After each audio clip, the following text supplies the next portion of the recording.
Hey guys! By law, every YouTube Q&A has to start with "Hey guys," so let me do a couple takes of that. Hey guys! Am I in focus? Alright, well I've spent enough time futzing with this crap, so hopefully we'll just run it and see how it goes. Really hope you enjoy footage of me fiddling around with the video. Testing, 1, 2, 3, and room tone.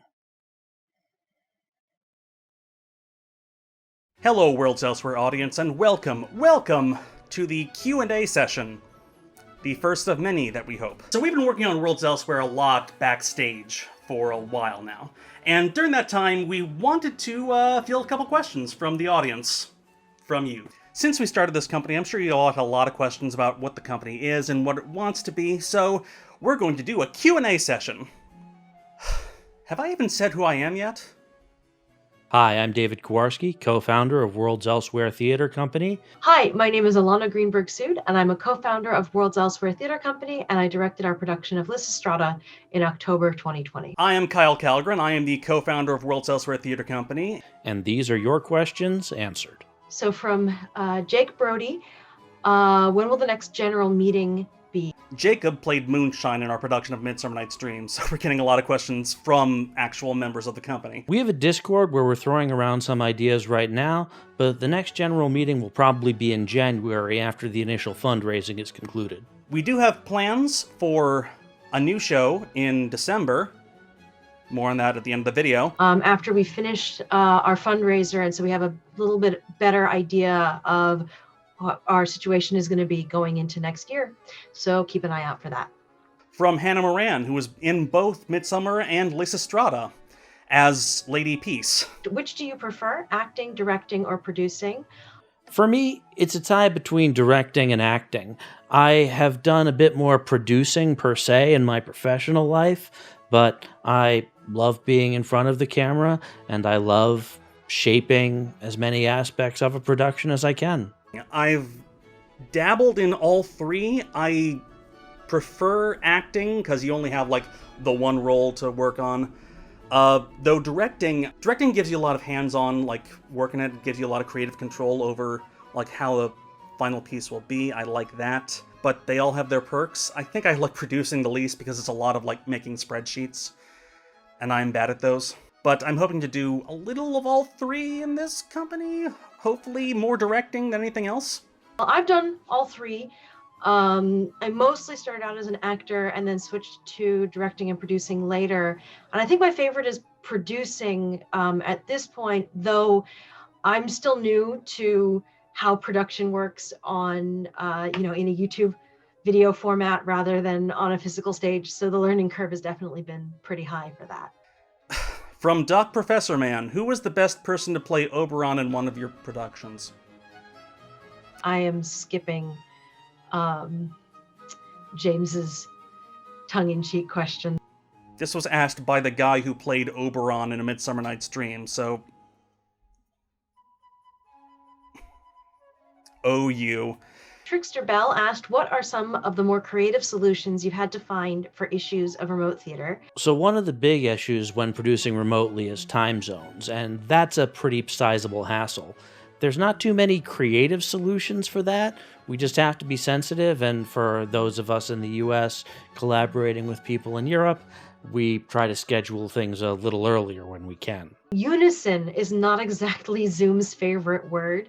So there have been sections of dialogue in both Midsummer a bit and especially in Lysistrata that are supposed to be done in unison, that we broke them up so that we'd be able to actually have them be comprehensible, because you can't do the kinds of tricks you would normally do for unison in person. Doing theater on Zoom takes away a lot of an actor's like toolbox, especially another actor right there, because you're working against a screen and not another person.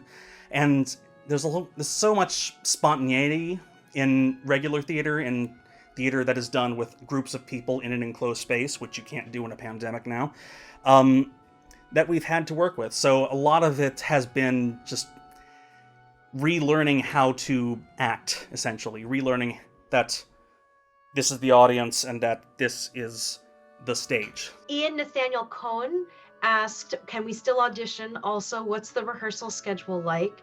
First, yes, you can still audition. Not for the rest of this year, but for the next year, definitely. We're not currently auditioning for an open production right now, as of when this was posted in mid-November, but generally we will have at least one production a year that'll have fully open casting to anybody who's interested, and you don't have to have any experience acting or anything like that. Yes, absolutely anyone can audition, no matter where you are, no matter who you are. We want actors of all experience levels to get in on this, because the thing about theater is that it is a group activity and that it can be that fun for everyone. Well, the rehearsal schedule is going to change based on the needs of the given production. We really want this to be something accessible for a lot of people, so we try to keep it to a couple hours once-ish a week over the course of maybe 2 months for a high-volume production. Maybe a little more for major parts. Ronnie Rocket asks, why is everyone so good looking? Just lucky, I guess. That's terrible, I'm sorry. Well, we love you too, Rocket. Ronnie Rocket is a cast member. Well, I don't know, we just like the way you look on screen, dude. Do y'all want to stick with classics like Shakespeare or Greek plays, or are y'all considering more modern, public domain, or original plays as well? Can't wait to see more. Can't wait to see more. That's exciting. Well, first of all, thank you very much. Second, we'd love to do something a bit more modern. And we really are looking for people to submit their work to us, especially stuff relating to COVID and quarantine and lockdown and everything. If you have suggestions of things we should produce, if there's something you'd like to direct, especially if it's original work, fire those off to worlds.elsewhere.theater@gmail.com. We stuck with classics like Shakespeare and Greek plays because they are public domain, and therefore you don't have to pay royalties for them. And part of the reason why we are doing a fundraiser, check the link below. One of the things that we are budgeting in the Indiegogo campaign is to be able to pay royalties for some more modern plays that we have in mind for next year. David H. asks, has Worlds Elsewhere experimented with any new staging techniques offered by Zoom Theater? Virtual sets, real-time compositing, that sort of thing. That's something we're looking into. So far, we're working with the technology that we know, which is Zoom, because everybody knows Zoom by this point, however many months into quarantine we are. We have worked a little bit with Zoom backgrounds, which can be wonky.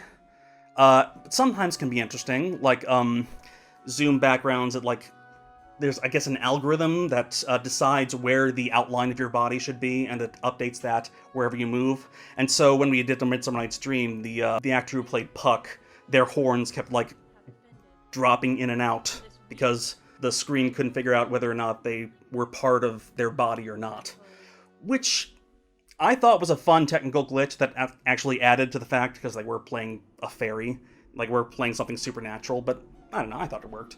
But we're definitely looking into finding other ways to do staging, because we definitely dealt with some complicated issues with staging for Lysistrata, so that's definitely something we're looking into.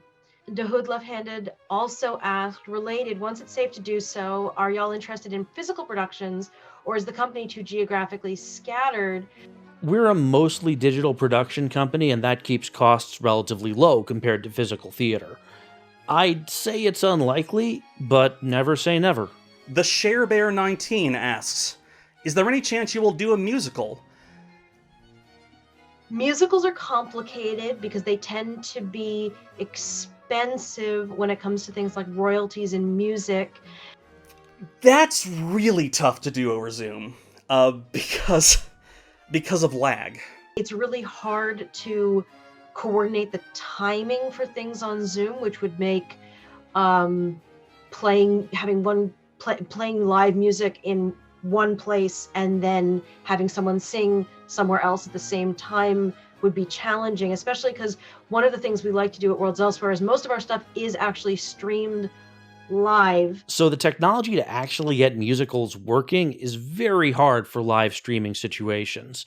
And while I am looking into some solutions, again, not super likely. It has been done with pre-recorded Zoom performances, where some people record their part over Zoom, then it's like composited and in editing. But we are trying to do it live. But it would probably have very significant pre-produced components. From YouTube, Jude Quinn asks, any plans to cover plays in different styles such as No or Kabuki? That would be absolutely fascinating. I'm not sure if any of the three of us would be qualified to direct a No or Kabuki play. We are driven by the expertise of our company members, which at this time centers around modern straight drama with classical and Shakespearean roots and new media.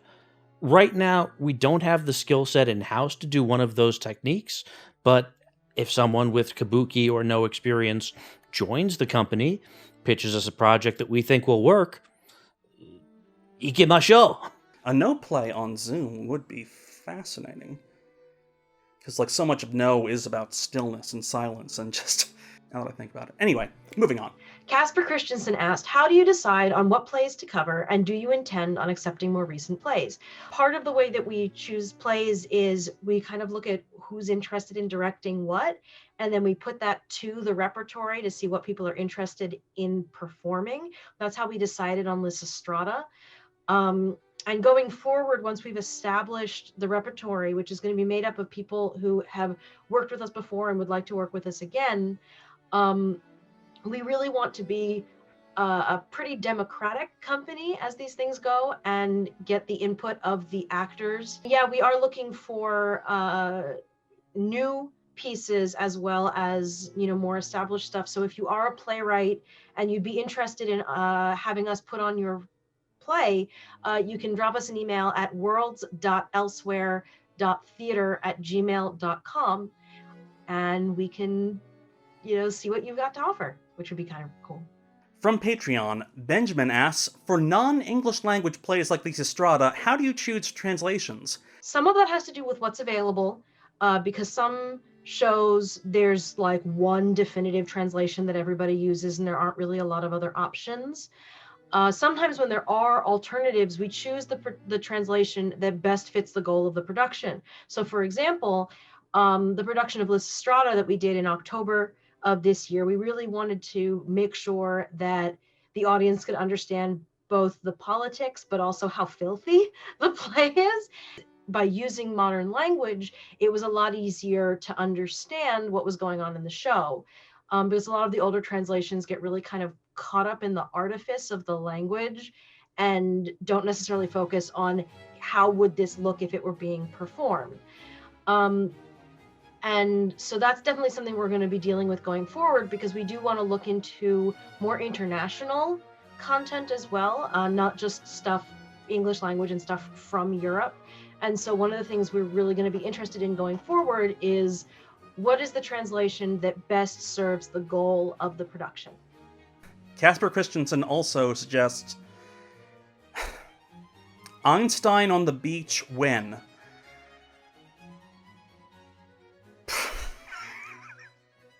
We're probably more likely to put on Philip Glass Buys a Loaf of Bread. So those are your questions, and we have an announcement to make. So right now we're currently trying to raise funds on Indiegogo to cover the startup costs of the company. We do intend to set up something more like a Patreon going forward, but we want to make sure that we've got the infrastructure in place to be able to have, the proper rewards set up and all of that going forward. And so we really are, hoping that people are excited about what we're working on. And so that's why we've got the Indiegogo set up right now, running through the middle of December. And so if you can support us that way, even just a little bit, that would be really great.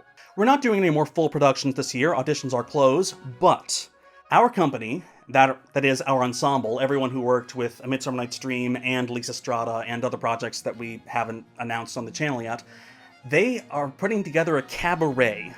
A cabaret to be streamed on Zoom on this channel December 19th at 5 p.m. Eastern Standard Time. And that'll be a cabaret not only to raise awareness of the Indiegogo campaign so we can keep this going through next year, but also because it's been a terrible year and we just wanted to get together and celebrate the fact that, hey, we're here, we're alive. And we can sing and dance and put on a show. Because that's really what theater is. I mean, so much of theater is about the magic of that spontaneity happening at that moment. That's like the power of live theater. So, if you want to come and hang out, if you want to see what our cast members have up their sleeve, there will be song, there will be dance, there will be all kinds of things that we haven't decided yet because people are still submitting things. But it will be on this channel, December 19th, 5 p.m. Eastern Standard Time. But yes, come on by and celebrate the end of a terrible, terrible, terrible year with just the fact that we made it. And we will keep making it. Thank you so much for watching this video and for your interest in what we're working on. We're really excited about being able to continue to create theater and art, even with everything that's going on right now in the US and around the world. And we're really excited to show you guys what we've got next. Thank you so much. Thanks for watching. Thanks for following us on this journey. And thank you for your support. Stay safe, stay strong. Life to not fascism.